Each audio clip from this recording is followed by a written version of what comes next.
有超级食物之称的羽衣甘蓝到底有多好种？大家好，我是小 K， 今天要跟大家来分享一下我在栽种羽衣甘蓝整个过程。我所居住的是在艾蒙顿这边，属于种植区域3。我是在2月底的时候在室内进行育苗的，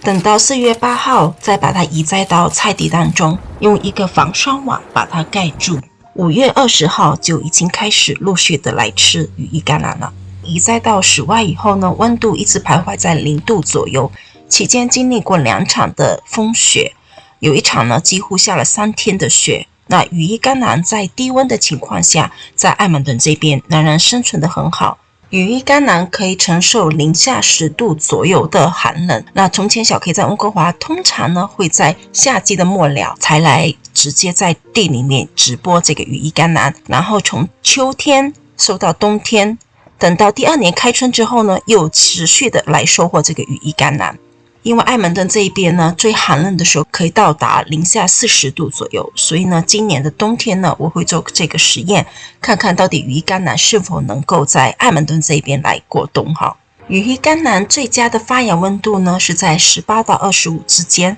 最佳的生长温度呢15到25之间。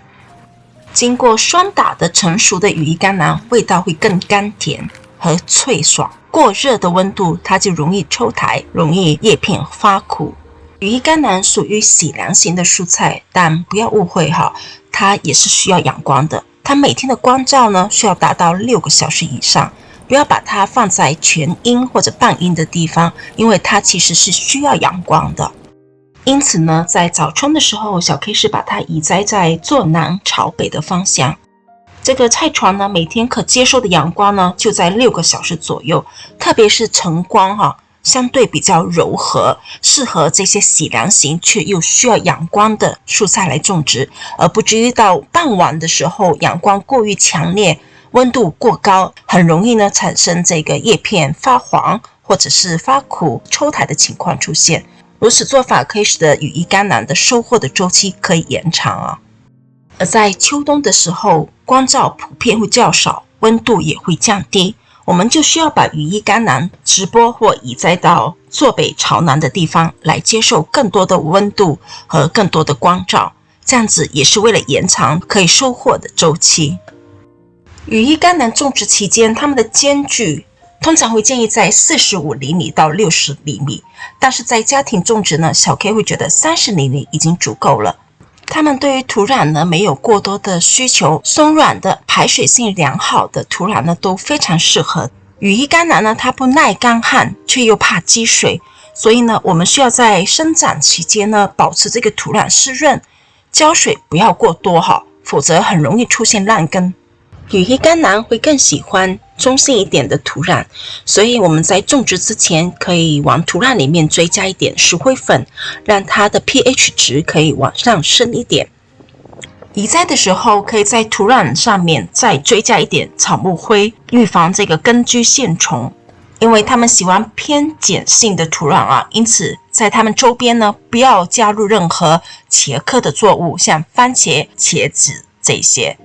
羽衣甘蓝从种子到可收获大概会在60到90天左右，从它开始收获以后呢，就可以持续不断的采收。那我们要注意的是，每3到4个星期呢，就要给它们追加一点肥料。期间呢，我们会看到很多的病虫害。首先最出名的就是根居线虫，会发生在植株的根部，可以在植株的根部加入草木灰来预防这个根居线虫的入侵。第二呢，会有菜青虫或者是菜粉蝶，它们2个呢，一个会啃食叶片，一个呢会在叶片上面来产卵。最有效的预防方法呢，就是从移栽下去之后，马上给它们盖上防虫纱网或者是防霜网。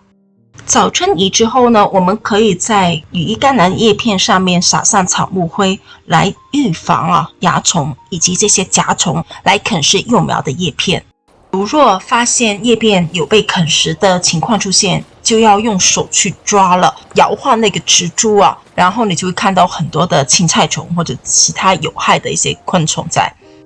抓完之后呢，就要往这些叶片上面喷洒一些自制的杀虫水，大家可以回看之前那个视频哦。我们可以把鼠尾草、迷迭香、小茴香、薄荷、洋甘菊还有万寿菊、葱、韭菜这一类和十字花科来种植在一起，来提早的预防并且驱赶害虫。如果没有意外的话呢，我们可以一直持续不断的采收羽衣甘蓝。那在每一次采收完以后呢，可以稍微给它松一下土。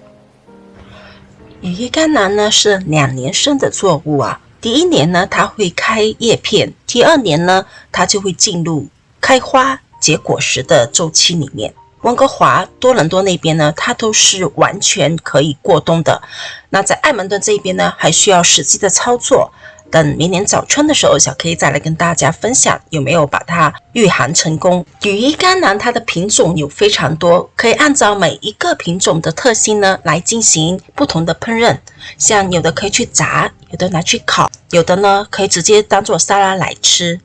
羽衣甘蓝的营养非常高哦。首先呢，它含有足够高的纤维，能够帮助我们肠道的蠕动，就是可以帮助排便呢，并且来预防便秘。它又能够保护我们的眼睛啊，因为它有足够的维生素 A， 还有维生素 C、胡萝卜素以及叶酸。它的钙的含量啊，可以说是在蔬菜当中的佼佼者啊。还有超高的维生素 K， 那这一些呢，它都对于我们的骨骼健康是有很重要的良好作用的。